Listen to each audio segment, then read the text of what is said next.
चलो भाई, क्वेश्चन 1 कह रहा है sulphide the compound that contains sulphur but not oxygen. Carbon disulphide is a volatile liquid at room temperature and pressure. State what is meant by volatile. देखो volatile क्या होता है, that is easily वेपोराइज्ड. But अब again volatile जो है syllabus में उसने कहा नहीं है डिफाइन करने के लिए, बट इट्स ओके, 1 मार्क का क्वेश्चन है, कोई इतनी खास चीज थी नहीं. वेपर प्रेशर, वॉलेटिलिटी वगैरह फिर भी आप ना पढ़ लेना, याद पता होना चाहिए, बट सिलेबस के हिसाब से रिक्वायरमेंट नहीं है याद करने की. अच्छा, उसके अलावा आपके पास असल में ये 2022 से पहले का पेपर है ना. हाँ, 2022 के बाद जो सिलेबस चेंजेस आए ना, उसमें से थोड़े स्लाइड चेंजेस हैं जो अक्सर डिस्कशन होता रहता है हमारा. स्पेशली वो जो नई चीजें ऐड हुई थी मास स्पेक्ट्रोमीटर में, नंबर ऑफ कार्बन एटम निकालने वाला पार्ट और टाइट्रेशन कर्व वाला पार्ट केमिकल इक्विलिब्रियम में. देखो टाइट्रेशन कर्व का क्वेश्चन आपका एमसीक्यूज में तो उसने बनाया है, लेकिन पेपर 2 में अभी तक जो है ना टाइट्रेशन कर्व का कोई क्वेश्चन नहीं बना है. तो मैं ऐसा एक्सपेक्ट कर रहा हूँ कि अभी फिलहाल इस सीरीज में टाइट्रेशन कर्व का क्वेश्चन पेपर 2 में आ सकता है. केमिकल इक्विलिब्रियम में जो एसिड और अल्कली में हमने 4 केसेस देखे हुए होते हैं ना, strong acid, strong alkali, strong acid, weak alkali, weak acid, strong alkali, weak acid, strong alkali, weak acid, weak alkali. तो उनके कर्व के पैटर्न सबके और टाइटर वॉल्यूम कैसे निकालते हैं और कर्व को ड्रॉ कैसे करते हैं, इनिशियल पीएच गिवन होगा, फाइनल पीएच गिवन होगा. तो इस तरह का टाइट्रेशन कर्व अगर मैं इसका एक लेक्चर भी भेज देता हूँ अभी क्लास के बाद, रिमाइंड करा देना, तो एक बार रिकॉल कर लेना टाइट्रेशन कर्व को. अच्छा बहरहाल आगे कह रहे हैं draw dot and cross diagram for CH2. अब कार्बन ग्रुप 4 का है, सल्फर ग्रुप 6, ग्राबा ग्रुप 14 का है, सल्फर ग्रुप 16 का है. कार्बन मेक्स 4 कोवलेंट बॉन्ड, तो इसकी डॉट एंड क्रॉस डायग्राम बनानी है. सल्फर के आउटर मोस्ट शेल में 6 इलेक्ट्रॉन्स होते हैं, तो वो 6 इलेक्ट्रॉन्स आपने दिखाना है इस तरह से. Suggest the bond angle in a molecule of CH2. तो बॉन्ड जो बन रहे हैं वो बेसिकली सेंट्रल एटम कार्बन है ना, कार्बन के बॉन्ड बन रहे हैं. तो आपको जो बॉन्ड एंगल है 4 बॉन्डेड पेयर 0 लोन पेयर, तो ये जो बॉन्ड एंगल हो जाएगा ये 180 डिग्री है. और जो शेप है इसका नाम क्या है, लीनियर शेप है. ठीक है, क्या हो गया, आंसर्स नहीं आ रहे तुम लोग आज. आगे कह रहे हैं CH2 is a liquid under room condition while carbon dioxide is a gas. Explain what causes the difference in the physical properties between CH2 and carbon dioxide. अच्छा, अब दोनों का जो शेप है ना, CH2 का भी और CO2 का भी, वो लीनियर शेप है, क्योंकि जब हम इसकी बॉन्डिंग बनाते हैं तो दोनों में 2 बॉन्डेड पेयर 0 लोन पेयर आ रहे हैं. अच्छा, इसमें दोनों में जो हमारे वो हैं, क्या कहते हैं, बॉन्ड बन रहे हैं, वो पोलर बॉन्ड बन रहे हैं, क्योंकि oxygen is more electronegative than carbon. तो जो डायपोल्स बनेंगे वो बनेंगे from carbon to oxygen, like this. और CH2 में भी ऐसा ही है. तो बॉन्ड्स तो दोनों में डायपोल है, लेकिन जो नेट डायपोल मोमेंट की हम बात करें, क्योंकि लीनियर शेप है और डायपोल मोमेंट जो है वो इक्वल एंड अपोजिट है, तो वो तो कैंसिल आउट हो जाएंगे ना. तो अगर हम बात करें on the basis of permanent dipole, तो परमानेंट डायपोल इसमें डायपोल्स तो हैं, लेकिन नेट डायपोल मोमेंट जो है वो 0 है, जिसकी वजह से इनके बीच में डायपोल डायपोल अट्रैक्शंस नहीं हो सकती. हाइड्रोजन बॉन्डिंग दिख नहीं रही है इसमें, हाइड्रोजन ही नहीं है. तो सिर्फ इंटरमोलिकुलर फोर्सेज जो बची हैं वो कौन सी बची हैं, temporary dipole induced dipole forces. अच्छा, अब temporary dipole induced dipole forces depend करती हैं सरफेस एरिया पे और नंबर ऑफ इलेक्ट्रॉन्स पे. तो सरफेस एरिया तो इनका ऑलमोस्ट सेम लग रहा है दोनों का, क्योंकि सेम नंबर ऑफ एटम्स है. लेकिन अगर मैं नंबर ऑफ इलेक्ट्रॉन्स की बात करूं, तो कार्बन और सल्फर के इलेक्ट्रॉन्स काउंट करें और कार्बन और ऑक्सीजन के इलेक्ट्रॉन्स काउंट करें, तो सल्फर के पास ज्यादा नंबर ऑफ इलेक्ट्रॉन्स होते हैं. तो CH2 के पास it has more number of electrons. तो इसमें जो temporary dipole induced dipole forces या instantaneous dipole induced dipole forces या वैन डर वाल्स फोर्सेज भी इसका नाम है, वो ज्यादा स्ट्रॉन्गर होंगी. तो बॉइलिंग पॉइंट CH2 का ज्यादा हायर होगा फिजिकल प्रॉपर्टीज में. मतलब बॉइलिंग पॉइंट को हम डिस्कस कर रहे हैं, क्योंकि CH2 को उसने बोल दिया it is a liquid at room temperature, so it must have a higher boiling point than carbon dioxide which is gas at room temperature. तो CH2 has more stronger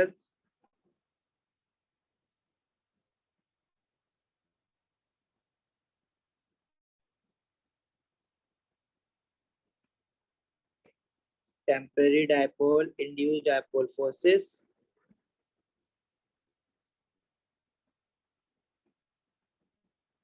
as it has more number of electrons.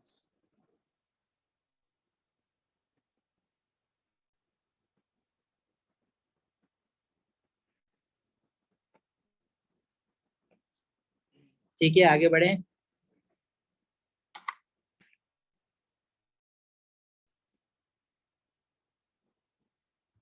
आवाज आ रही है आप लोगों को? आवाज आ रही है सबको? कुछ स्क्रीन फ्रीज तो नहीं हुई भी मेरे पास? ओके, अच्छा ठीक है, ठीक है। चलो आगे कह रहे हैं the enthalpy change of combustion of CS2 is represented by the following equation. और आपसे क्या मांग रहा है? Define enthalpy change of combustion. Enthalpy change of combustion, enthalpy change of formation, इनकी डेफिनेशन याद रखना। आयनाइजेशन एनर्जीज की डेफिनेशन याद रखना। फर्स्ट आयनाइजेशन एनर्जी की डेफिनेशन याद रखना। तो एंथैल्पी चेंज ऑफ कंबशन क्या है? It is enthalpy change when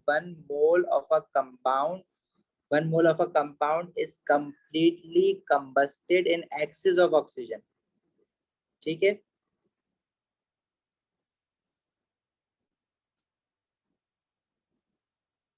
there is a enthalpy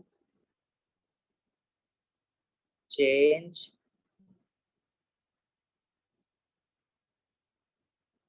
when 1 mole of a compound is combusted in excess of oxygen। अगर ये standard enthalpy change of combustion कहता तो फिर एंड पे मैं स्टैंडर्ड कंडीशंस भी लिखता। It is enthalpy change when one mole of a compound is combusted in excess of oxygen under standard conditions. अभी सिर्फ एंथैल्पी चेंज ऑफ कंबशन कहा हुआ था, तो स्टैंडर्ड कंडीशंस की हमने बात नहीं की। 2 मार्क्स का क्वेश्चन है, तो 1 मोल ऑफ अ कंपाउंड लिखने का 1 मार्क है और एक्सेस ऑफ ऑक्सीजन लिखने का 1 मार्क है। नेक्स्ट कह रहा है the table shows the enthalpy change of formation of CS2 liquid दिया हुआ है, और carbon dioxide and sulphur dioxide. Using the data in the table to calculate the enthalpy change of combustion of CS2। अब आपके पास जो जितना भी डाटा दिया हुआ है वो सारा फॉर्मेशन का दिया हुआ है ना। अच्छा, इक्वेशन आपको ऊपर एक इक्वेशन गिवन है जो कि standard enthalpy change of combustion of CS2 की इक्वेशन है। उसका ही आपसे वो मांग रहा है ना, standard enthalpy change of combustion. और सारा डाटा फॉर्मेशन का है, तो हमें पता है जो साइकिल बनेगी इसमें नीचे कार्बन लिखेंगे स्टैंडर्ड स्टेट में, ऑक्सीजन लिखेंगे O2 गैस, और सल्फर डाइऑक्साइड लिखेंगे। अच्छा, सल्फर डाइऑक्साइड को एस, वैसे अगर सल्फर डाइऑक्साइड की स्टैंडर्ड स्टेट देखी जाए तो S8 मॉलिक्यूल होता है। अब इट डजंट मैटर अगर आप S भी लिख दो ना, तो बैलेंसिंग पे डिपेंड करता है, क्योंकि standard enthalpy change of formation तो आपको गिवन ही है ना। मतलब अगर आप S8 भी लिख दो तो कोई फर्क नहीं पड़ेगा, वैल्यू सारी वही आएंगी। तो अब आपके पास मर्जी होती है, या तो इसमें हैसेस लॉ लगा दो, या फिर आपने जो शॉर्टकट पढ़ा हुआ है, अगर फॉर्मेशन का डाटा गिवन है तो enthalpy of all the product minus enthalpy of all the reactants. तो आपके पास जो है वो enthalpy change of a reaction आ जाएगा। और जो हमारे पास इस पर्टिकुलर क्वेश्चन में enthalpy change of a reaction है वो enthalpy change of combustion of CS2 है। तो प्रोडक्ट साइड पे हमारे पास कार्बन डाइऑक्साइड है, 2 मोल ऑफ सल्फर डाइऑक्साइड है। कार्बन डाइऑक्साइड का एंथैल्पी चेंज है -394, सल्फर डाइऑक्साइड का है 2 इंटू -297, और minus enthalpy change of reactants में हमारे पास CS2 है जो कि +89.7 है, उसका 1 मोल है। और ऑक्सीजन क्योंकि ऑलरेडी अपनी स्टैंडर्ड स्टेट में है तो उसकी कोई फॉर्मेशन होगी नहीं। तो ये हमारे पास enthalpy change of combustion of CS2 आ जाएगा, जो कि enthalpy change of a reaction ही है। कितना आ रहा है ये?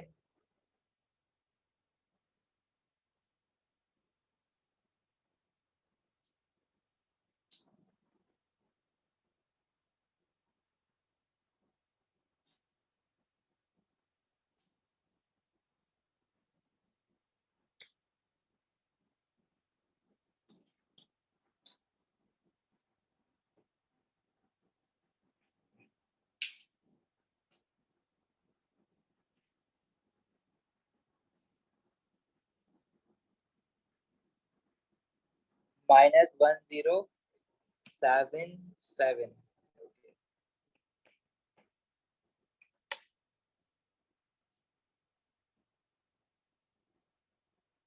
चले आगे बढ़े।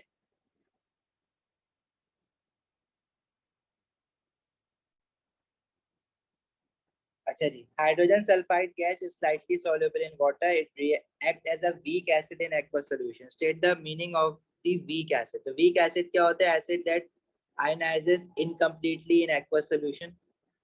ठीक है, तो आसान सी बात है ना. Give the formula of the conjugate base of H2S. अब देखो H2S weak acid है, जब इसको हम पानी में डालेंगे तो it will ionize to give H positive ion and अब देखो H2S है ना, हाइड्रोजन सल्फाइड. अब इसमें आयनाइजेशन जो है वो या तो पूरी कर दोगे तो H पॉजिटिव आयन और H2 नेगेटिव आयन बचेगा. लेकिन देखो याद रखना कि वीक एसिड है तो जितने भी हाइड्रोजन आयन्स है ना वो सारे के सारे नहीं निकलेंगे, वरना वो फिर वीक नहीं बना ना एसिड. तो इसमें अगर हम एक हाइड्रोजन निकालेंगे इसके 1 मोल में से तो H क्या बचेगा, फिर HS बचेगा. एक +1 चार्ज निकला है तो फिर यहाँ पे -1 रह जाएगा. तो जब ये रिएक्शन वापस लेफ्ट टू राइट जाएगा तो उसमें एसिड कौन है, H2S है जो कि प्रोटॉन डोनर है. वाटर जो है वो बेस हो जाएगा. लेकिन जब ये रिएक्शन वापस राइट टू लेफ्ट जाएगा तो HS नेगेटिव आयन जो है वो ये H पॉजिटिव आयन वापस एक्सेप्ट करेगा. तो HS नेगेटिव आयन जो हो जाएगा वो आपका प्रोटॉन एक्सेप्टर है, तो ये बेस हो जाएगा. और राइट साइड पे जो बेस होता है उसको हम कॉन्जुगेट बेस कहते हैं. तो formula of the conjugate base इसका क्या बनेगा, HS-1. सही है.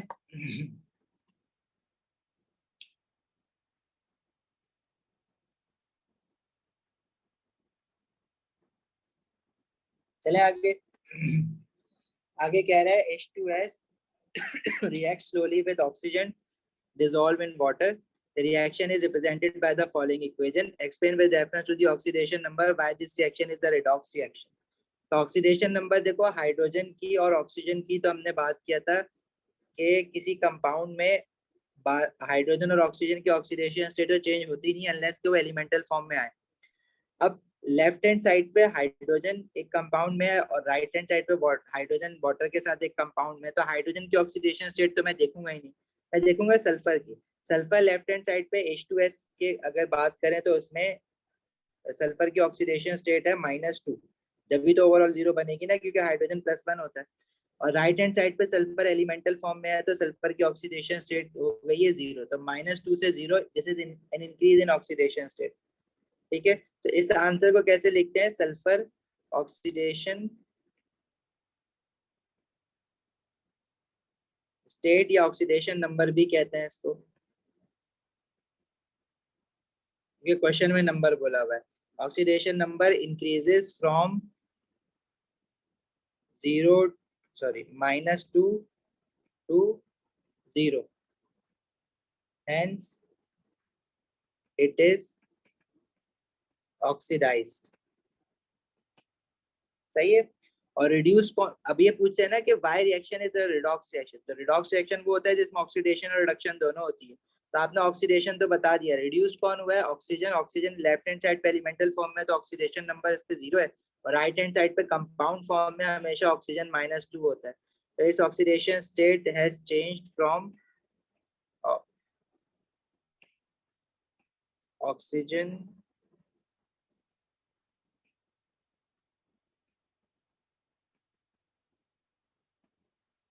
Oxidation number decreases from 0 to -2, hence it is reduced.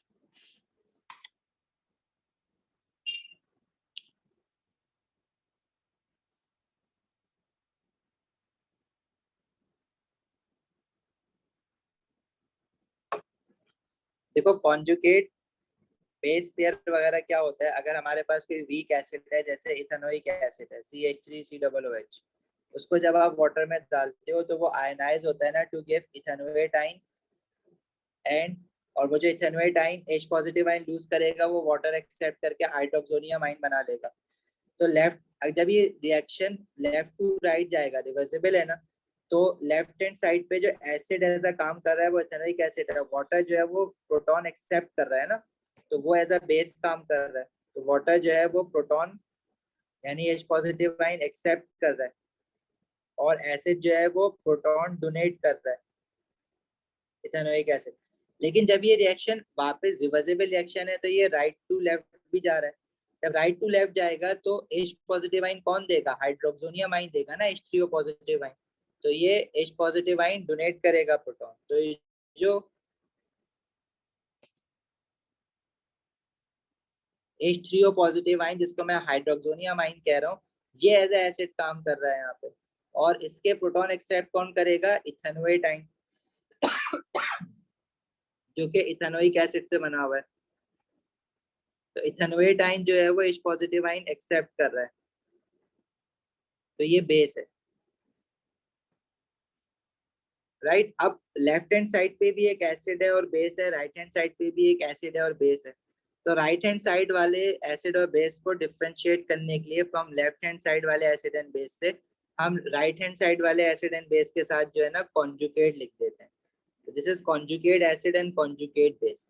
अब लेफ्ट हैंड साइड वाला जो एसिड है उसका जो बेस पेयर बन रहा है वो राइट हैंड साइड पे जो बेस है, ये दोनों आपस में एसिड बेस पेयर कहलाते हैं। तो अगर इथेनोइक एसिड को एसिड बोला है तो इथेनोएट आइंस को उसका कॉन्जुगेट बेस बोलेंगे। इसी तरह लेफ्ट हैंड साइड पे अगर वाटर को बेस बोला है तो राइट हैंड साइड पे हाइड्रोक्सोनियम आइन को उसका कॉन्जुगेट एसिड बोलेंगे। इसी तरह अब जैसे आपने H2S डाला था, H2S में we have 2 हाइड्रोजन एटम्स, जब ये आयनाइज होगा तो हम कह रहे हैं कि ये कंप्लीट आयनाइजेशन नहीं हुई है, इनकम्प्लीट आयनाइजेशन हुई। तो दो में से सिर्फ एक हाइड्रोजन निकला। जब एक हाइड्रोजन निकलेगा +1 आइन बना के तो पीछे अपना एक इलेक्ट्रॉन छोड़ के जाएगा। पीछे क्या बचा? H2S में से एक हाइड्रोजन बच गया और सल्फर बचा। अब वो अपना हाइड्रोजन एटम अपना एक इलेक्ट्रॉन छोड़ के गया इस पे, तो ओवरऑल चार्ज -1 हो जाएगा। अब इसको भी ऑब्वियसली हमने वाटर में डाला है ना, तो वाटर इसका H पॉजिटिव आइन एक्सेप्ट कर रहा है, ठीक है। और वो जो H पॉजिटिव आइन निकल के वाटर के पास जा रहा है वो H3O पॉजिटिव आइन बना लेगा। तो H2S जो है वो एज ए एसिड काम कर रहा है, लेफ्ट हैंड साइड पर वाटर एज अ बेस काम कर रहा है। राइट हैंड साइड पे अगर ये रिएक्शन राइट टू लेफ्ट जाएगा तो H3O पॉजिटिव आइन के पास एक्सेस प्रोटॉन्स है जो कि वो डोनेट करेगा, तो H3O positive ion as acid काम करेगा और HS नेगेटिव आइन वापस वो प्रोटॉन एक्सेप्ट करेगा तो वो एज अ बेस काम करेगा। तो जो राइट हैंड साइड वाले एसिड और बेस है उसके साथ हम कॉन्जुगेट लिख देते हैं। तो लेफ्ट हैंड साइड वाला जो एसिड है उसका राइट हैंड साइड पे जो बेस पेयर है वो HS नेगेटिव है, कॉन्जुगेट बेस पेयर। और लेफ्ट हैंड साइड पे जो बेस है उसका जो एसिड पेयर है वो H3O पॉजिटिव आइन है। तो उसने पूछा था कि H2S जो एसिड है उसका कॉन्जुगेट बेस पेयर क्या होगा, तो वो होगा HS-1। सही है Ahmad? The one with the positive charge is conjugate acid. Oh yes, you can say like that, लेकिन हर केस में ट्रू नहीं है।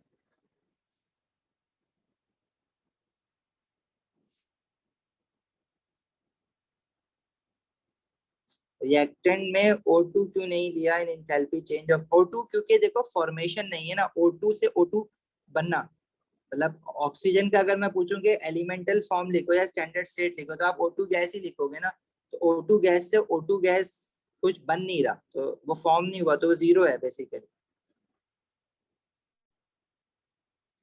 हमारे पास ये अगर मैं एनर्जी साइकिल बनाता हूँ तो देखो कार्बन ऑक्सीजन या कार्बन सल्फर मिलके CH2 बनाएगा।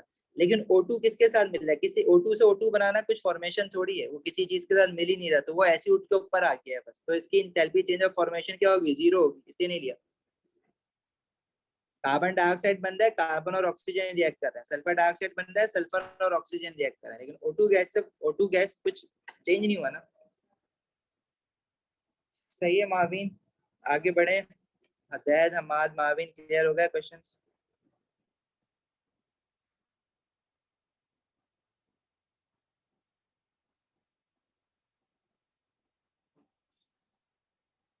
अच्छा जी, ये क्वेश्चन मोल से रिलेटेड है और इस क्वेश्चन में कहा हुआ है the compound AS2S3 is a mineral. Okay, the AS2S3 is heated strongly in air to form a mixture of product as shown.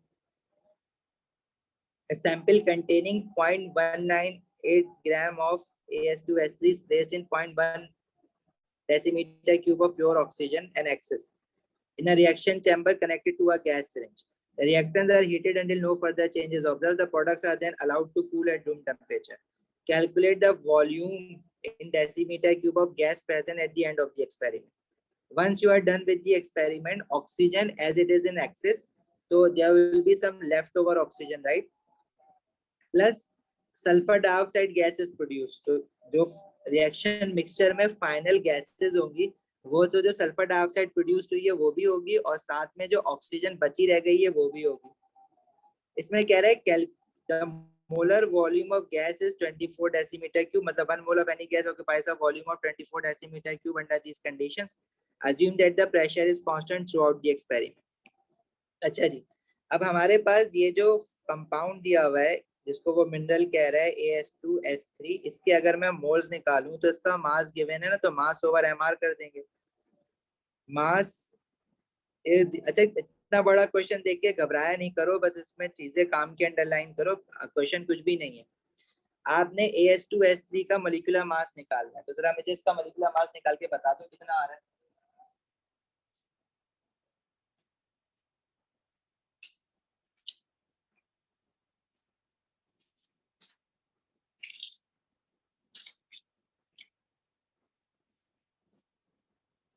ये जो हमारे पास AS है वो आर्सेनिक है, इसका एटॉमिक मास होता है 74.9, ये दो है, और सल्फर इज 32.1, और सल्फर हमारे पास इस फॉर्मूला में 3 है।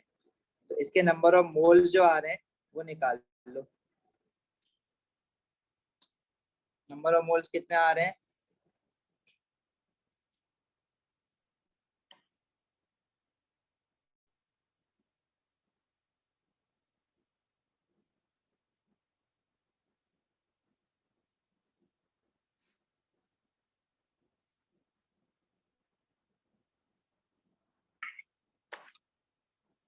इसका MR80 कैसे बन सकता है? 74 इंटू टू ही जो है वो उतना 80 के से बड़ा तो वही हो जाएगा। 246 आ रहा है ना, 246 से डिवाइड करो, 246.1 आ रहा होगा, 32.1 है ना, तो मोल्स आ रहे हैं 8.05 एक्सपोनेंट -4।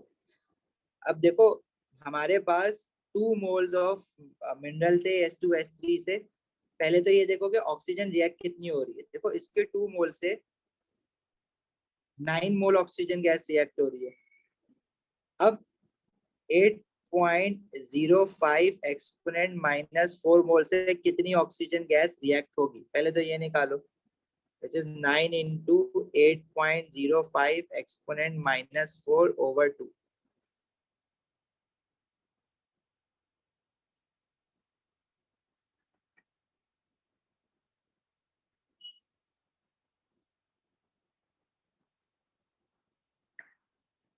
बहुत स्लो करते हो यार। 8.05 एक्सपोनेंट -4 इंटू 9/2, तो ये आ रही है 3.62 एक्सपोनेंट -3। तो जो ऑक्सीजन गैस रिएक्ट हुई है वो आ रही है 3.62 एक्सपोनेंट -3 मोल।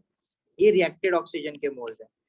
हम इंटरेस्टेड हैं कि ऑक्सीजन गैस बची कितनी रह गई है। तो इनिशियली ऑक्सीजन गैस का वॉल्यूम गिवन था 0.1 decimetre cube of pure oxygen. अच्छा, अब ऑक्सीजन जो रिएक्ट हो गई है वो 3.62 एक्सपोनेंट -3 है। अच्छा जी, तो 0.1 डेसीमीटर क्यूब का मतलब क्या है कि ऑक्सीजन के कितने मोल्स होंगे? अगर मैं डेसीमीटर क्यूब को मोल्स में कन्वर्ट करना चाह रहा हूँ तो 24 डेसीमीटर क्यूब से मल्टीप्लाई कर देंगे ना 0.1 डेसीमीटर क्यूब को। ये मोल्स ऑफ ऑक्सीजन वो मोल्स आ जाएंगे जो इनिशियल मोल्स आपके पास अवेलेबल हैं। लेकिन ये सारे के सारे तो रिएक्ट नहीं हो रहे ना, रिएक्ट हमारे पास कितने हो रहे हैं? 3.62 एक्सपोनेंट -3। तो इनको माइनस करोगे तो ऑक्सीजन के वो वाले मोल्स आ जाएंगे जो कि लेफ्ट ओवर रह गए मिक्सचर में। मजा आई ये वाली बात?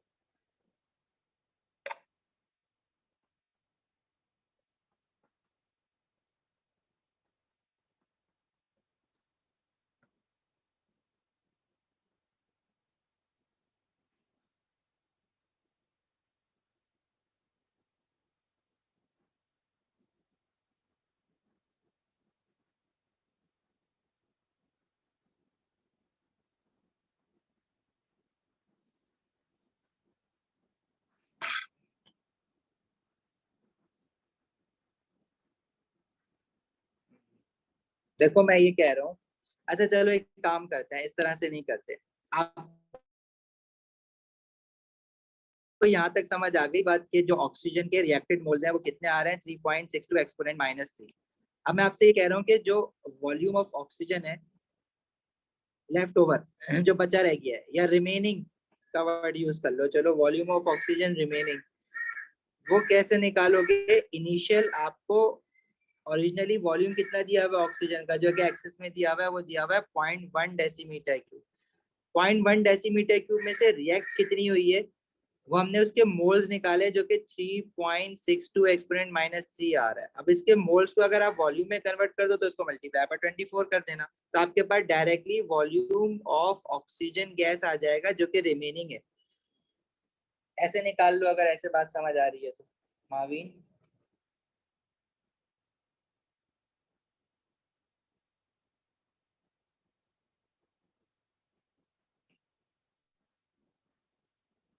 -3 × 24, ये आ रहा है 0.1312,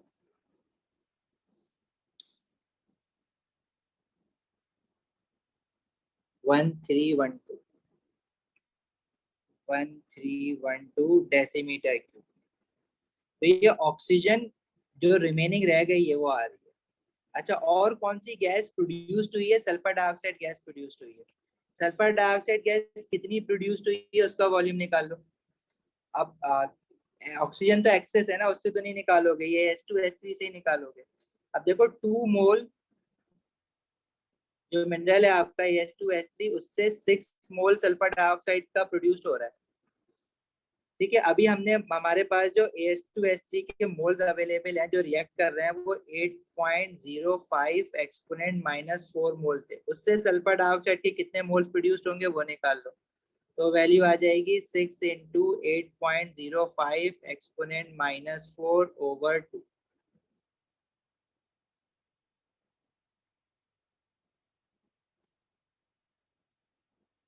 यह आ रहा है 9.66 एक्सपोनेंट -3।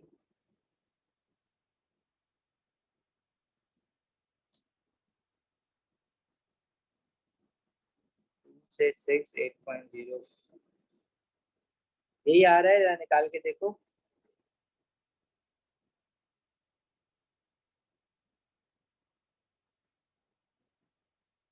नहीं, कुछ और आ रहा है मेरा तो।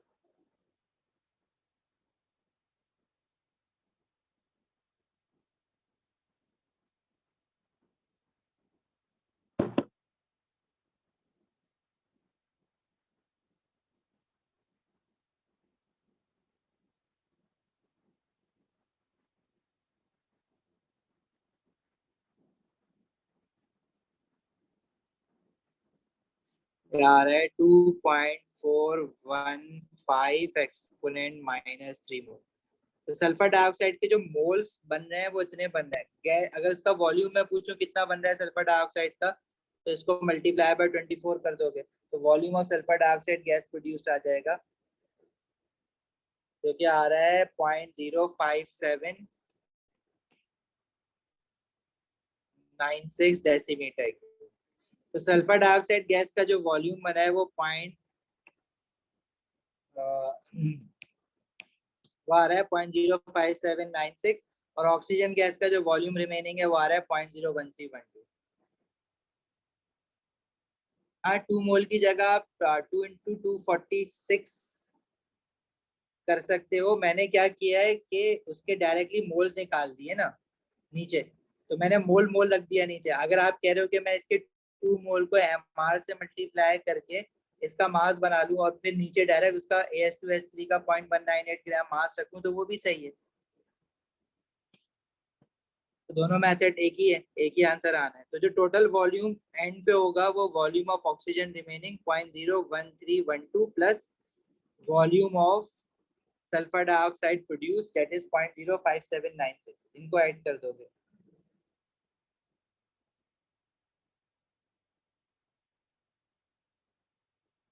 कितना आ रहा है? 0.071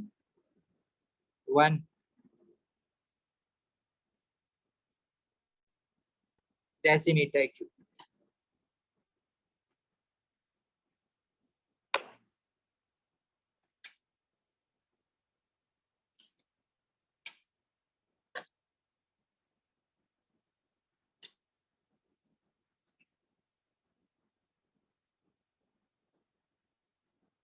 चलें भाई आगे बढ़े, समझ आ गया है?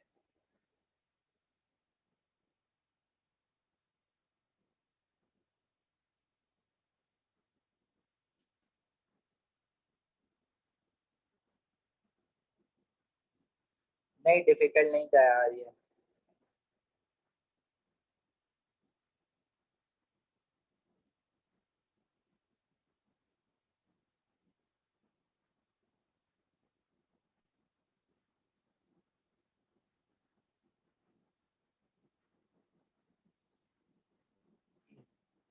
अच्छा आगे कह रहे हैं state the environmental consequences of releasing sulphur dioxide in the atmosphere. तो sulphur dioxide causes acid rain, nitrogen and sulphur वाले चैप्टर में पढ़ते हैं। Sulphur dioxide can be remove from air by reacting it with sodium hydroxide. Sulphur dioxide एक acidic gas है। It will react with sodium hydroxide to produce salt and water. अच्छा sulphur dioxide के साथ जो salt बनता है ना, देखो सल्फर डाइऑक्साइड को जब वाटर में डिसॉल्व किया जाता है तो हमारे पास सल्फ्यूरस एसिड बनता है, दैट इज H2SO3। और सल्फर ट्राइऑक्साइड को जब वाटर में डिसॉल्व किया जाता है तो फिर बनता है H2SO4। इट मीन्स जब सल्फर डाइऑक्साइड को अगर सोडियम हाइड्रोक्साइड के साथ रिएक्ट करवाया जाएगा तो उसमें से निकलेगा सल्फाइड आयन SO3 नेगेटिव, और सल्फ्यूरिक एसिड से निकलता है सल्फेट आयन। फिलहाल सल्फर डाइऑक्साइड है तो जो सॉल्ट बनेगा वो Na2SO4 नहीं बनेगा, वो Na2SO3 बनेगा। ज्यादातर कॉमन मिस्टेक क्या होती है, आप Na2SO4 लिख के आ जाते हो और साथ में बनेगा वाटर। इस इक्वेशन को बैलेंस करने के लिए 2 मोल ऑफ सोडियम हाइड्रोक्साइड लगाना पड़ेगा।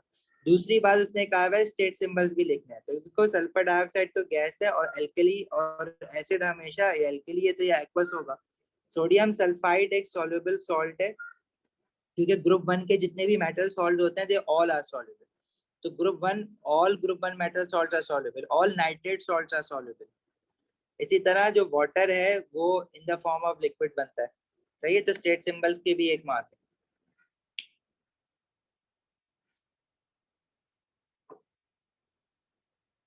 चलें आगे बढ़े।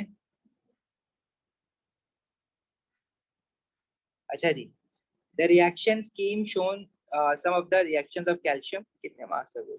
ओ 21। अच्छा जी, ग्रुप टू का मेटल है कैल्शियम, नाइट्रिक एसिड के साथ रिएक्ट करके कैल्शियम नाइट्रेट बना रहा है, सॉल्युबल सॉल्ट है तो एक्वस है। ठीक है, आई होप सॉल्युबिलिटीज याद है ना तुम लोगों को। देखो ग्रुप वन के जितने भी मेटल सॉल्ट्स होते हैं वो सॉल्युबल होते हैं। All group one metal salts are soluble। इसी तरह all nitrate salts are soluble।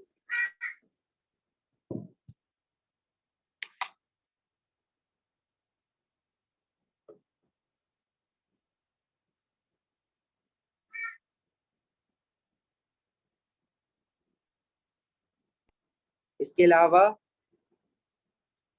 अच्छा all chlorides are soluble except silver chloride. Solid form में इसका जो पीपीटी बनता है वो व्हाइट पीपीटी बनता है। सिल्वर ब्रोमाइड सॉलिड फॉर्म में इसका जो पीपीटी बनता है वो ग्रीन पीपीटी बनता है। सिल्वर आयोडाइड इनसॉल्युबल सॉल्ट है, इसका जो पीपीटी बनता है वो येलो पीपीटी बनता है। इसी तरह हमारे पास ऑल सल्फेट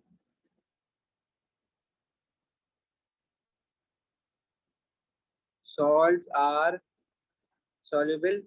अच्छा सल्फेट्स में देखो barium sulphate is a well known insoluble salt जो कि व्हाइट पीपीटी बनाता है।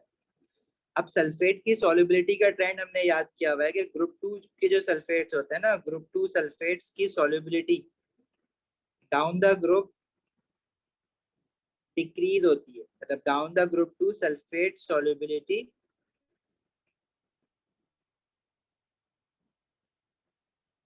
Decreases.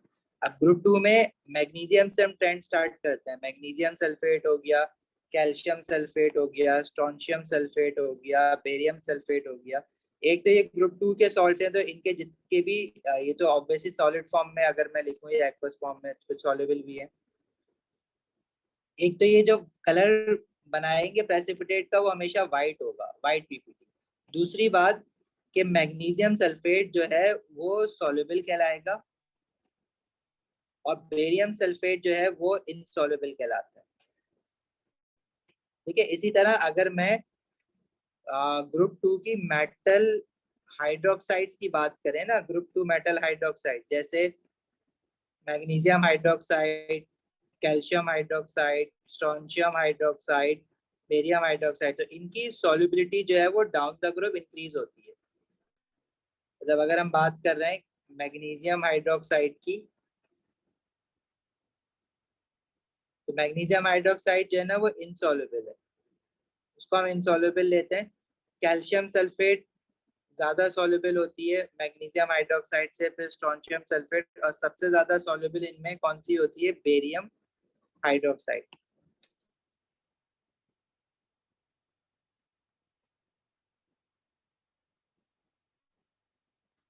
Barium hydroxide is most soluble. तो इनमें से सबसे ज्यादा, ये अल्कली है ना मेटल हाइड्रोक्साइड, तो सबसे ज्यादा मोस्ट अल्कलाइन कौन सी होगी? बेरियम हाइड्रोक्साइड, क्योंकि वो ज्यादा सॉल्युबल है, तो एक स्ट्रॉन्गर अल्कली है। ये भी याद रखना है इसके बारे में। इसके अलावा ग्रुप 1 तक तो कोई भी मेटल सॉल्ट या मेटल ऑक्साइड या मेटल हाइड्रोक्साइड हो वो सॉल्युबल ही होती है। सही है, तो ये कुछ कॉमन सॉल्युबिलिटीज हैं, ये आपको याद रखनी है। इसी तरह जो मेटल कार्बोनेट्स होते हैं, all metal carbonates are insoluble except for group 1 metal carbonates. तो ऑल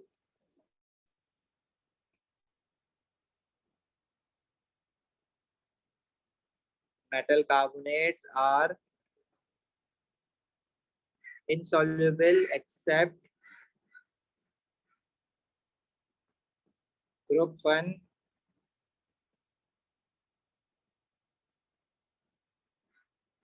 metal carbonates।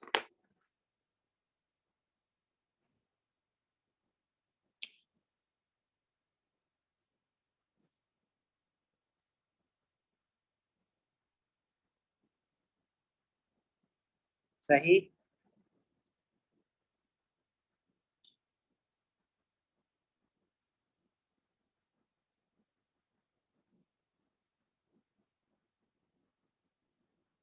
अच्छा, अब आ जाते हैं क्वेश्चन की तरफ। दोबारा क्वेश्चन क्या था? क्वेश्चन में कैल्शियम मेटल को नाइट्रिक एसिड में डाला है, तो हमें पता है कि मेटल और एसिड का रिएक्शन होता है to produce salt and water. ठीक है, sorry, salt and hydrogen gas, not water. तो वही हुआ है, कैल्शियम को नाइट्रिक एसिड में डाला है तो जो सॉल्ट बना है वो कैल्शियम नाइट्रेट बना है।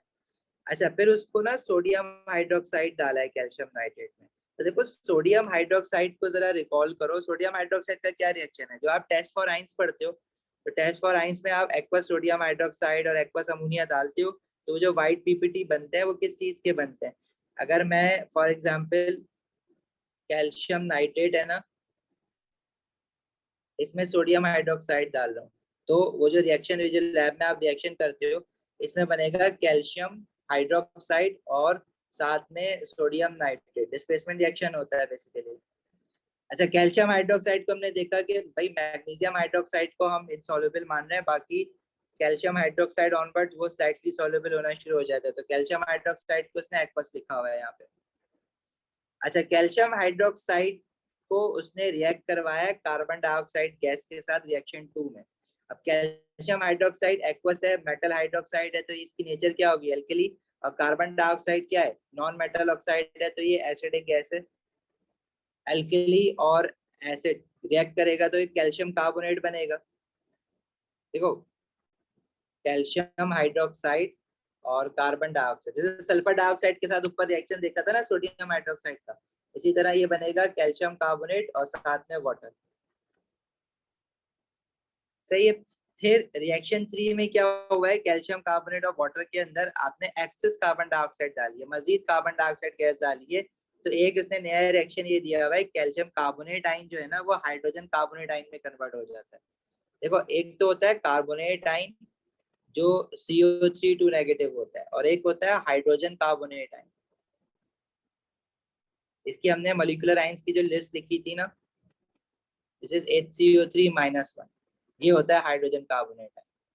ठीक है, एक अमोनिया माइन भी बहुत कॉमनली यूज होता है, उसको तुम लोग जानते ही हो। अच्छा, अमोनियम सॉल्ट भी सारे सॉल्युबल होते हैं, all ammonium salt are soluble, तो जब भी सॉल्युबिलिटी लिखी है वहां पे ऐड कर लेना।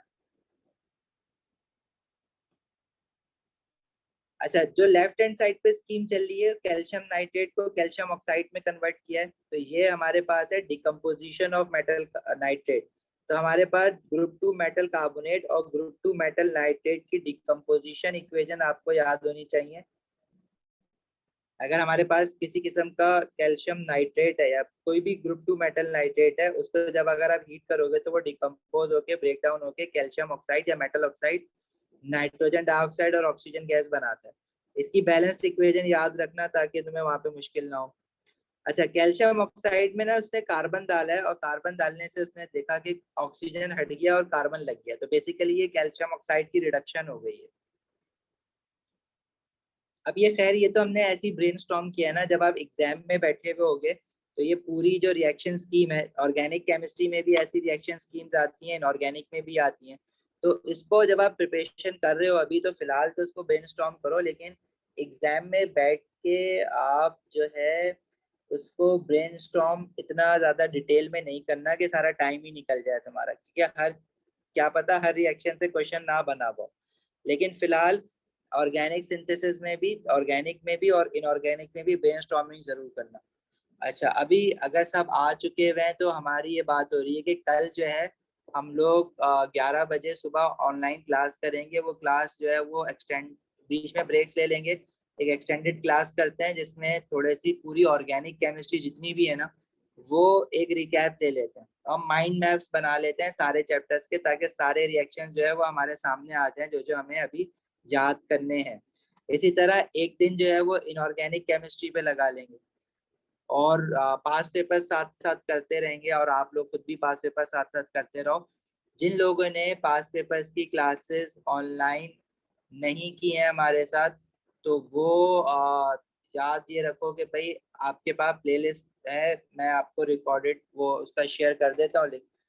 तो कुछ एयर्स देखो, एक तो एयर खुद करते हो अच्छी बात है, पहले खुद कर लो फिर वो रिकॉर्डेड लेक्चर देख लो, क्योंकि जब भी हमने कोई एयर किया है तो उसमें हमने इसी तरह से ना बैकग्राउंड डिस्कस किया है बहुत सारा क्वेश्चंस के साथ, तो वो पूरा एक आपका होलसम लेक्चर ही प्रिपेयर हो जाता है। तो इसलिए वो उनकी रिकॉर्डिंग आप जरूर देख लो। प्लस ऑर्गेनिक के रिएक्शंस अच्छी तरह याद रखो, इनऑर्गेनिक के रिएक्शन याद रखो, पेपर बड़ा आसान होना है। ठीक है, अगर आपको ये चीजें याद रहेंगी तो। अब देखो, अब आगे चलो 11 टिल हसन, आई थिंक 11 till 4 तक तो जाएगी वो क्लास।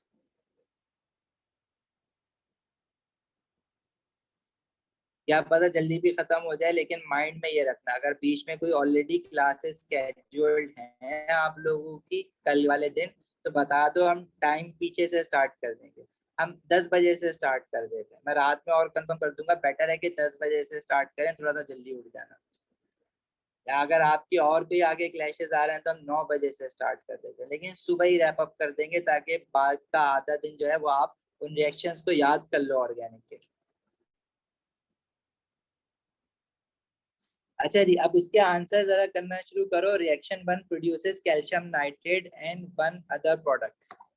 अब कैल्शियम हाइड्रोजन गैस, क्योंकि मेटल को हमने नाइट्रिक एसिड में डाला है, तो हाइड्रोजन गैस इज प्रोड्यूस्ड। ये मैं 11 PST कह रहा हूँ, पाकिस्तान वाला टाइम, ठीक है, जिनका टाइम आगे पीछे है तो वो उस हिसाब से फिर कर लेना है just. Construct an equation for the thermal decomposition of calcium nitrate. ठीक है, ये भी बनवाता है, और इसकी बैलेंस्ड इक्वेशन हमेशा सेम होती है। ऑक्सीजन और नाइट्रोजन डाइऑक्साइड गैस बनाओगे, ऑक्सीजन के साथ हाफ मोल आता है, नाइट्रोजन डाइऑक्साइड के साथ 2 मोल आता है। State the trend in thermal stability of the group two nitrate down the group. तो देखो, थर्मल स्टेबिलिटी का ट्रेंड, ग्रुप टू मेटल नाइट्रेट हो चाहे ग्रुप टू मेटल कार्बोनेट हो, थर्मल स्टेबिलिटी इंक्रीज होती है डाउन द ग्रुप। रीजन इसका हमारे एएस के सिलेबस में नहीं है। थर्मल, बस ये याद रखना, थर्मल स्टेबिलिटी इंक्रीजेस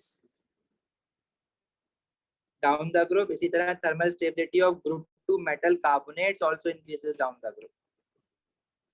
इसका क्या मतलब है कि अगर मैग्नीशियम कार्बोनेट या मैग्नीशियम नाइट्रेट की बात करें, तो मैग्नीशियम मेटल जो है वो अपने ग्रुप का लेस रिएक्टिव मेटल है, क्योंकि जब नीचे जाएंगे तो reactivity of metal down the group increase होती है।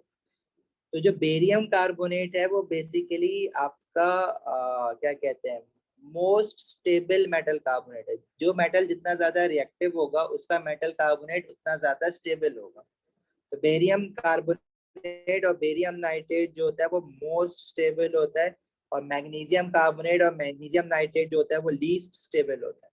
इसका लेना देना असल में इनके एटॉमिक साइजेस की वजह से है। बेरियम आयन का साइज बड़ा होता है, मैग्नीशियम आयन का साइज छोटा होता है, लेकिन हम उसका रीजन नहीं लिखेंगे क्योंकि वो पूछता नहीं है इसमें। In reaction 3, excess carbon dioxide is bubbled through the water containing calcium carbonate. A solution of calcium hydrogen carbonate aqueous forms. Construct the equation for reaction 3. ये equation आपको खुद बनानी है। मतलब वो कह रहा है ना कि कैल्शियम कार्बोनेट है, उसके अंदर हमने क्या डाला है, वाटर। अच्छा, एक्स कैल्शियम कार्बोनेट में कार्बन डाइऑक्साइड गैस डाली है। अब ये carbon dioxide gas calcium carbonate के साथ ऐसे तो रिएक्ट नहीं ना करेगी। होगा क्या, ये जो कार्बन डाइऑक्साइड गैस है ये बेसिकली क्या बना रही है, कैल्शियम हाइड्रोजन कार्बोनेट। ठीक है, यही हो रहा था ना, यही रिएक्शन था ना, कैल्शियम कार्बोनेट और साथ में वाटर भी है। कैल्शियम कार्बोनेट को तो यहाँ पे वाटर भी लिखते हैं। कार्बन डाइऑक्साइड गैस के साथ ये बना रहा है कैल्शियम हाइड्रोजन कार्बोनेट। बस आपने इस इक्वेशन को बैलेंस करना है, लेकिन ये इक्वेशन ऑलरेडी बैलेंस्ड है, जरूरत नहीं है। Magnesium carbonate most stable metal carbonate नहीं है। Barium carbonate is the most stable metal carbonate in group 2। तो उसकी थर्मल स्टेबिलिटी ज्यादा है, तो थर्मल स्टेबिलिटी इंक्रीज हो रही है down the group. Reactivity of metal increase होती है तो मेटल कार्बोनेट की थर्मल स्टेबिलिटी इंक्रीज होती है। समझ आई बात?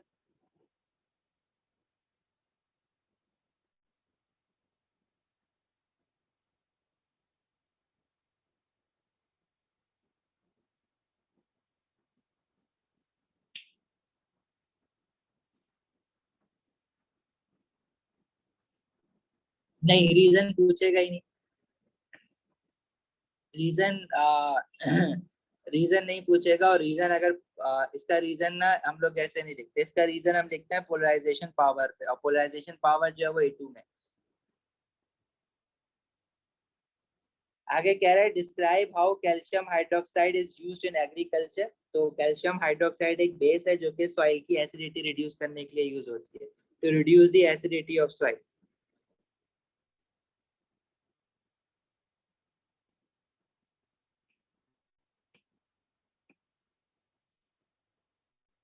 अच्छा जी, नेक्स्ट है in reaction 4 calcium carbide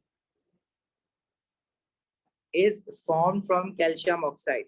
Calcium carbide contains C2 2 negative ion, मतलब ये molecular ion है, दो कार्बन एटम उस पे ओवरऑल चार्ज 2 नेगेटिव आया हुआ है। Each carbonide ion is sp hybridized. sp hybridization क्या होती है, एक s और एक p ऑर्बिटल आपस में मर्ज हुआ हुआ होता है। Describe how sp hybridized orbitals are formed. तो अब हमने हाइब्रिडाइजेशन की जो डेफिनेशन पढ़ी है वो लिखी है कि mixing of individual energy orbitals to form combined energy orbital which are better specially arranged. तो अब ये sp हाइब्रिडाइज्ड है, तो ये क्या है, मिक्सिंग ऑफ 1s। अच्छा, 1s मतलब ये वाला, एक s लिखना चाह रहा हूँ मैं, तो 1s लग रहा है ऑर्बिटल का number. 1s and 1p orbital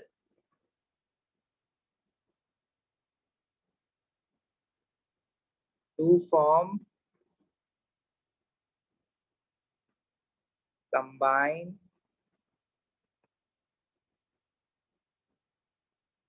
energy orbital.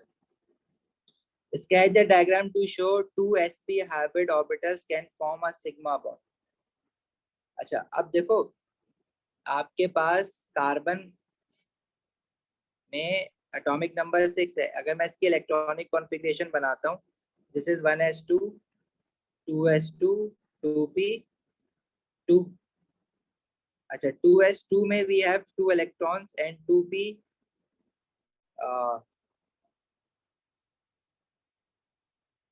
To में वी हैव टू इलेक्ट्रॉन्स ना, टू पी एक्स में एक इलेक्ट्रॉन होगा और एक टू पी वाई में एक इलेक्ट्रॉन होगा।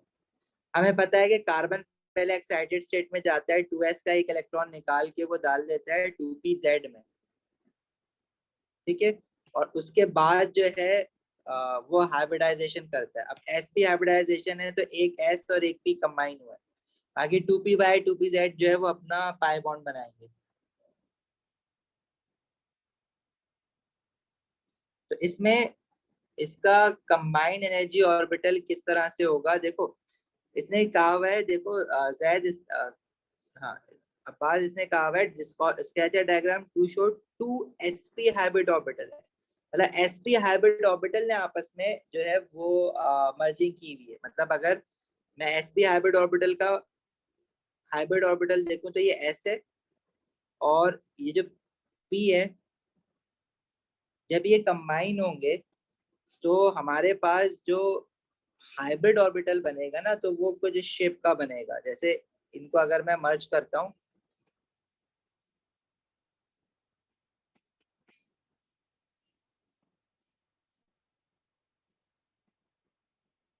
तो ये इस तरह से मर्ज हुआ हुआ होगा ना। देखो sp, अगर मैं कार्बन की बात करूँ ना तो एक इधर होगा और एक लोब इधर होगा इसका sp हाइब्रिड ऑर्बिटल का। इसमें एक बॉन्डेड जो न्यूक्लियाई है वो सेंटर में ये पॉजिटिव है।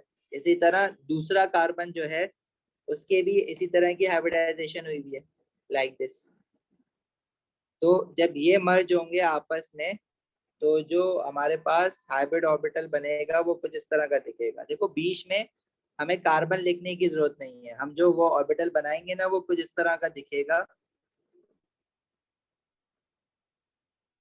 Like this.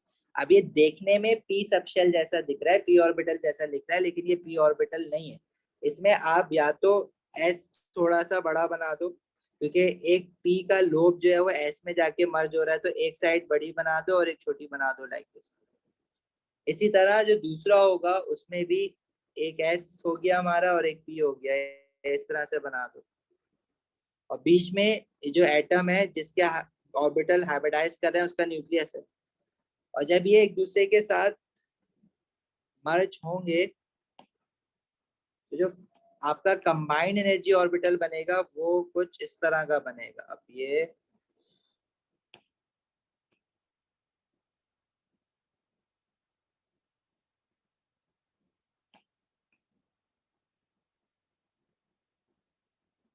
चाहिए। अब ये जो इनकी आउटलाइन बन रही है ये वाली चीज, ये मर्ज हो जाएंगे ना तो फिर ये आउटलाइन इनकी खत्म हो जाएगी।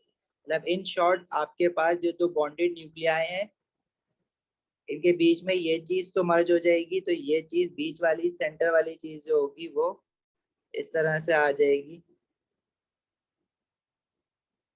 और तो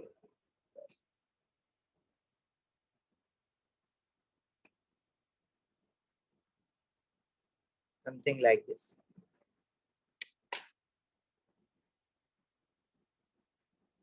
सही है, ये जो आखिर में बना है ना ये वाला।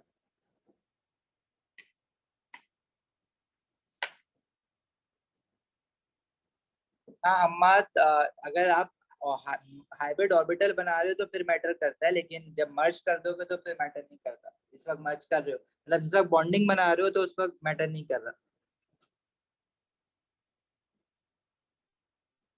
एक थोड़ा मुश्किल काम है।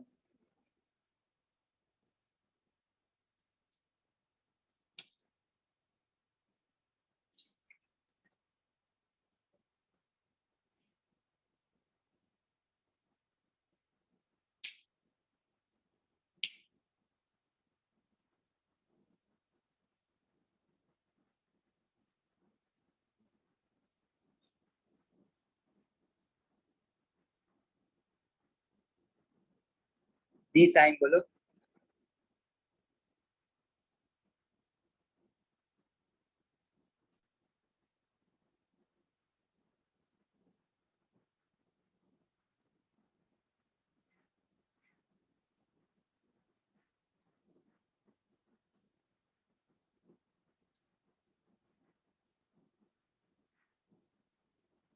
अनम्यूट करो ना, अनम्यूट हुआ होगा, म्यूट करा हुआ।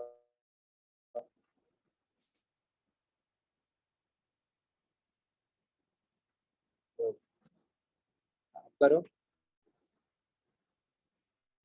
सर मैं कह रहा हूँ कि सर एक एस और एक पी बनाना था ना, तो सर एक स्पेरिकल और एक पाई बना देंगे तो काम नहीं हो जाएगा? ये वाला जो बनाया समझ नहीं आया मुझे। नहीं देखो, आपने sp हाइब्रिड ऑर्बिटल जो होते हैं ना, वो टू sp हाइब्रिड ऑर्बिटल आपस में सिग्मा बॉन्ड बना रहे थे, उनका लीनियर ओवरलैप दिखाना था। मतलब sp, पहले तो मैंने sp हाइब्रिड ऑर्बिटल बना के दिखाया तुम्हें, ये एक sp हाइब्रिड ऑर्बिटल है और दूसरा एक sp हाइब्रिड ऑर्बिटल है। ये दोनों आपस में जब मर्ज हो रहे हैं तो ये सिग्मा बॉन्ड बन रहे हैं, वो हमें बना के दिखाना था फाइनल। तो हमें फाइनल ये स्ट्रक्चर बना के दिखाना। ठीक है सर, ठीक है। सही। अच्छा चलो, इसके पार्ट डी में कह रहे थे flow chart show some reactions of calcium carbide, nitrogen gas के साथ रिएक्ट करवाया, कैल्शियम साइनाइड बन गया, फिर हाइड वाटर के साथ कैल्शियम कार्बोनेट और अमोनिया। अब ये रिएक्शन हमने नहीं पढ़े हुए हैं, लेकिन इसमें वो तुमसे कुछ भी नहीं कर रहा, स्टोइचियोमेट्री सॉल्व करवा रहा है। Reaction 5 can be used to prepare ammonia. Okay. Calculate the minimum mass in tons of calcium cyanamide that is required to produce 1.5 exponent 6 tons of ammonia. Moles पे बड़ा इसने डाल दिया। ठीक है, तो इस इक्वेशन को यूज करके आपने ये बताना है कि 1.5 एक्सपोनेंट 6 टन ऑफ अमोनिया हमने बनाया है, तो कितना बनेगा, कितना कैल्शियम साइनामाइड हमें रिक्वायर्ड है। तो इसका जो है वो मास आपको निकालना है, और अमोनिया कितना, अमोनिया का जो मास बनाना है वो गिवन है। तो कैल्शियम साइनामाइड का 1 मोल गिवन है, तो 1 मोल के इसको एमआर से मल्टीप्लाई करो इसके, और 2 मोल ऑफ अमोनिया, उसके मोल्स को मास में कन्वर्ट करने के लिए अमोनिया के एमआर से मल्टीप्लाई करो, जो कि 17 ग्राम है। इसका एमआर कितना आ रहा है CaCN2 का,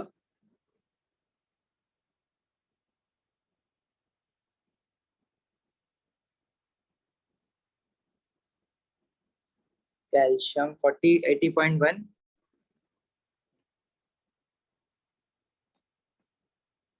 80.1 ग्राम CaCN2 से we can produce 2 into 17 gram of ammonia. तो कह रहे हैं अभी हमें अमोनिया बनाया है 1.5 एक्सपोनेंट 6 टन, तो उसके लिए कैल्शियम साइनामाइड कितना रिक्वायर्ड होगा।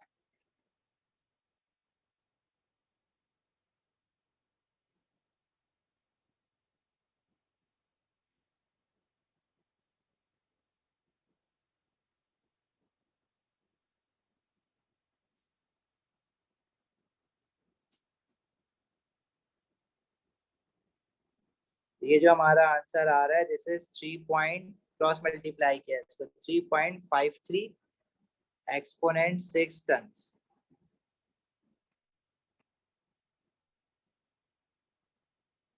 अगर तुम्हारे माइंड में ये क्वेश्चन आ रहा है कि हमने टन्स को ग्राम में कन्वर्ट नहीं किया, तो देखो मैंने ग्राम के नीचे टन्स लिख दिया है, लेकिन इससे फर्क क्यों नहीं पड़ा, अगर मैं इसको ग्राम में कन्वर्ट करता भी हूँ तो मेरे पास जो एक्स की वैल्यू आएगी वो ग्राम्स में आएगी।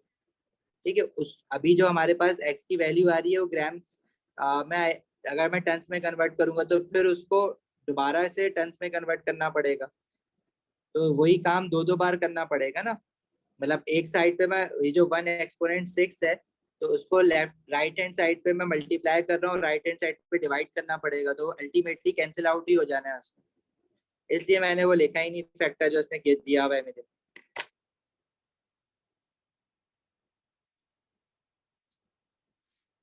चाहिए भाई।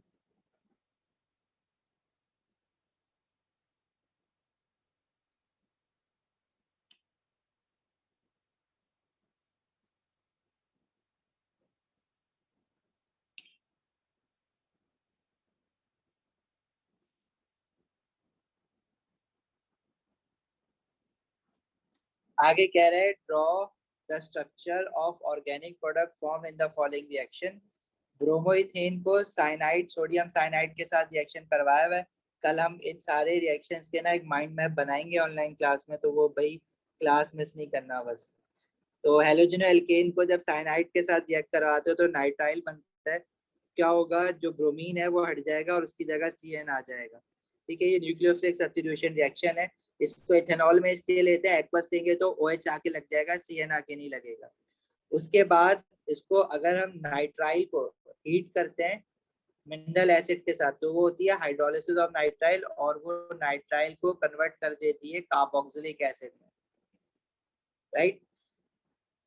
इसी तरह नीचे उसने जो हमें वो दिया हुआ है, वो कीटोन दिया हुआ है प्रोपेनॉन। प्रोपेनॉन को जब साइनाइड के साथ रिएक्ट करवाते हैं तो उसका हमने ये देखा था कि साइनाइड आइन एज अ न्यूक्लियोफाइल अटैक करता है पार्शियल पॉजिटिव कार्बन को, जिसकी वजह से कार्बन और ऑक्सीजन का बॉन्ड टूट जाता है, और वो ऑक्सीजन जो है वो अपने साथ फिर एक हाइड्रोजन को लगा लेता है H पॉजिटिव आइन को, OH बन जाता है, इसको हम कहते हैं हाइड्रोक्सी नाइट्राइल्स। तो इसका ऑर्गेनिक प्रोडक्ट जो स्ट्रक्चर बनेगा वो इस तरह से बनेगा। अब आप स्ट्रक्चर फॉर्मूला, जब स्ट्रक्चर बोला हुआ तो आप कुछ भी बना सकते हो। अगर स्केलेटल फॉर्मूला कहता है तो फिर आपको ख्याल रखना पड़ता है स्केलेटल फॉर्मूला बनाना है, या डिस्क्रीट फॉर्मूला कहता है तो डिस्क्रीट फॉर्मूला बनाना है। अदरवाइज स्ट्रक्चर में आप डिस्क्रीट फॉर्मूला भी बना सकते हो, स्ट्रक्चर फॉर्मूला भी बना सकते हो, स्केलेटल फॉर्मूला भी बना सकते हो उसका। सही है। और इस रिएक्शन मैकेनिज्म का नाम होता है nucleophilic addition reaction mechanism.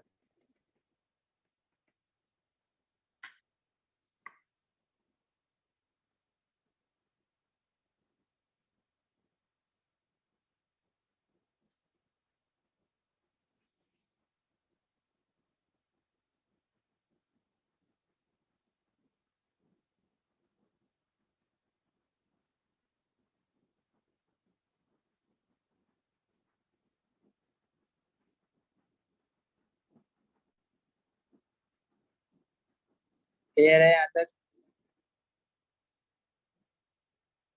Amine से नाइट्राइल, देखो हमारे पास, आपने नाइट्राइल जो बनाते हो ना, आप नाइट्राइल बनाते हो किस चीज से? हेलोजन एल्केन से। और नाइट्राइल की हाइड्रोलिसिस करते हो तो कार्बोक्सिलिक एसिड बनता है। अगर आपको अमाइन बनाना है तो आप हेलोजन एल्केन को रिएक्ट करवाते हो एक्सिस अमोनिया के साथ, एक्सिस इथेनॉलिक अमोनिया के साथ। ठीक है,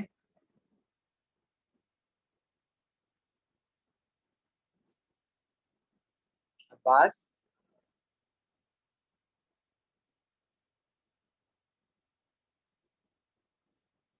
समझ आई बात?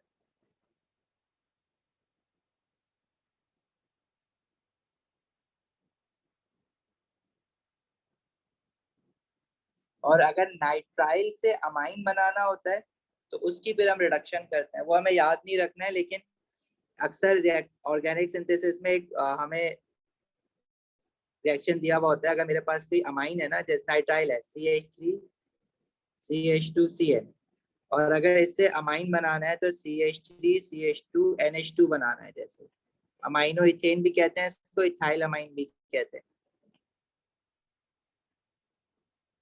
ठीक है, और इसको हम 1 अमाइनो इथेन भी कह सकते हैं। या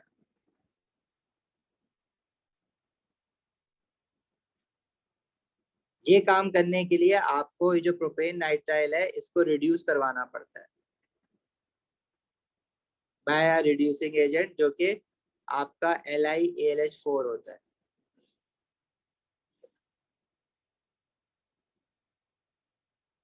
CH3CH2Br हेलोजिनो एल्केन है, हेलोजन है ना इसमें, ये एल्काइल हैलाइड या हेलोजिनो एथेन है। This is 1 bromo ethane.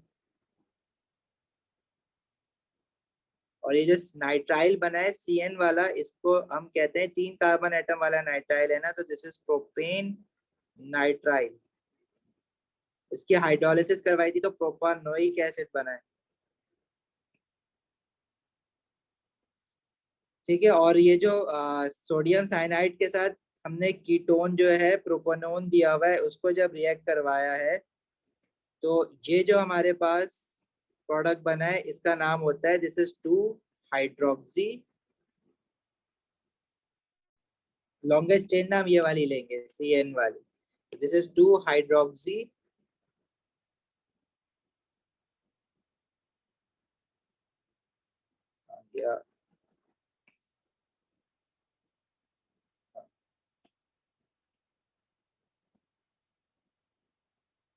2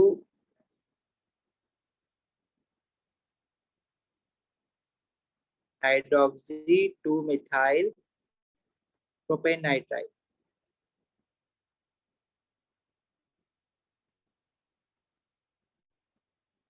सही है, ये कल हम करेंगे सारे ना रिवाइज ऑर्गेनिक के रिएक्शन। प्रोपेनोइक एसिड ऐसे बनाए, ये जो नाइट्राइल है इसको जब हम हाइड्रोलिसिस कराते हैं, मतलब नाइट्राइल्स को एसिड के साथ हीट करते हैं ना, तो वो जो CN फंक्शनल ग्रुप है वो C कन्वर्ट हो जाता है कार्बोक्सिलिक फंक्शनल ग्रुप।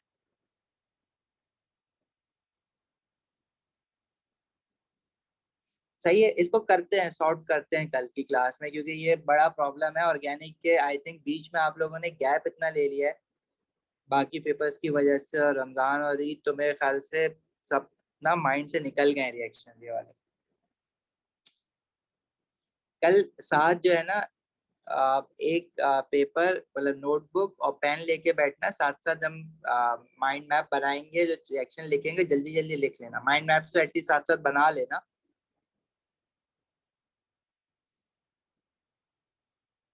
सही है। अच्छा, अभी हम क्लास यहाँ पे खत्म कर रहे हैं, बाकी का जो पेपर है ना वो थोड़ा सा आगे को ट्राई करो, और अगर कोई प्रॉब्लम होती है इस पेपर में तो फिर कल क्लास से पहले जो है ना वो डिस्कस कर लेना, उसके बाद हम अपना ऑर्गेनिक स्टार्ट कर देंगे। This is October November 21 paper 21 2021 है, पेपर 2 वेरिएंट 1।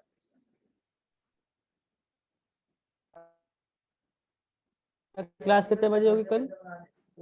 कल 11 बजे स्टार्ट करते हैं सुबह, ये ऑनलाइन ओके, करेंगे। ठीक है, सही है। क्योंकि आज ओके, बड़ा वो यही पेपर सॉल्व करेंगे? नहीं, पेपर ये सॉल्व नहीं करेंगे, ये पेपर आप बाकी करो आगे। इसमें अगर कोई आगे प्रॉब्लम होती है क्वेश्चन में तो वो डिस्कस करना। उसके अलावा हम ऑर्गेनिक रिवाइज करेंगे पूरी कल की क्लास में। तो थोड़ा अर्ली हो सकती है, 10 तक हो सकती है। हाँ, मैंने 10 ही बोला था, लेकिन आई थिंक किसी ने मुझे अभी बोला है कि 11 का। पता नहीं उनकी क्लास है, कोई क्लैश है क्या है, आई थिंक जैद ने बोला था। जैद, 10 में प्रॉब्लम है तुम्हें? अब्दुल्ला, तुम्हारी क्लास है आगे कोई? नहीं सर, कल तो कोई क्लास नहीं है। तो बस सही, 11 बजे स्टार्ट करते हैं, 11 से 4 करेंगे। 11 से 4? हाँ, ऑर्गेनिक रिवाइज करते करते थोड़ा टाइम लग ही जाएगा ना। ओके नहीं, सर, ठीक है, बीच में चलो ठीक है। गैप्स ले लेंगे, ऐसा नहीं है, मतलब कल वो नमाज का गैप मिल क्लास के जाएगा बाद ना? फिर आप सारे रिएक्शन याद करना ताकि ऑर्गेनिक हो जाए आज सारा। ठीक है, ओके सर, ठीक है। चलो जा